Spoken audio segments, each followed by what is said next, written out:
അല്ല, എനിക്ക് ഈ ഈ സർക്കാർ എന്ത് ചെയ്യുന്നു, എപ്പോൾ ചെയ്യുന്നു, അതിലെല്ലാം എനിക്ക് പെടാനൊരു ആഗ്രഹമില്ല.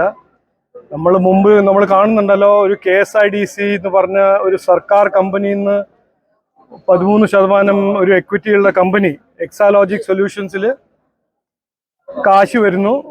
ഏതോ ഒരു കമ്പനി കാശ് കൊടുക്കുന്നു, എത്രയോ കമ്പനി കാശ് കൊടുക്കുന്നു. അതിൻ്റെ ഇൻവെസ്റ്റിഗേഷൻ ഒന്നും ആരും നടക്കുന്നില്ലല്ലോ.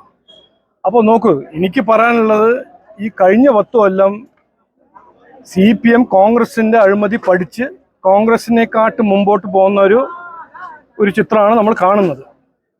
അതിപ്പോൾ ഇതിൽ ഈ പോലീസ് ഓഫീസർ എന്താണ് ഇൻവോൾവ്മെന്റ്? 2 ദിവസം മുമ്പേ കണ്ടല്ലോ, ഒരു ചീഫ് സെക്രട്ടറി, പ്രിൻസിപ്പൽ സെക്രട്ടറി EDന്റെ കേസിൽ വരുന്നു. ഗോൾഡ് സ്മഗ്ലിങ്ങിനെ പറ്റി കേട്ടിട്ടുണ്ട്. അതും ചീഫ് മിനിസ്റ്ററിന്റെ ഓഫീസ് ഒരു കണക്റ്റഡ് ഒരു ഓഫീസ്, സീനിയർ ഒഫീഷ്യൽ ആയിരുന്നു.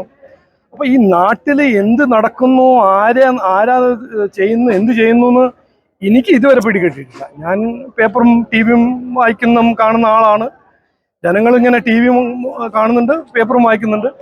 അവർക്ക് എല്ലാവർക്കും ഒരു ഭയങ്കര കൺഫ്യൂഷനാണ്. ഈ 10 കൊല്ലം ജനങ്ങൾ വിശ്വസിച്ചിട്ട് ഒരു മാൻഡേറ്റ് കൊടുക്കുമ്പോൾ ഇവിടെ തൊഴിലില്ല, നിഷ്പക്ഷ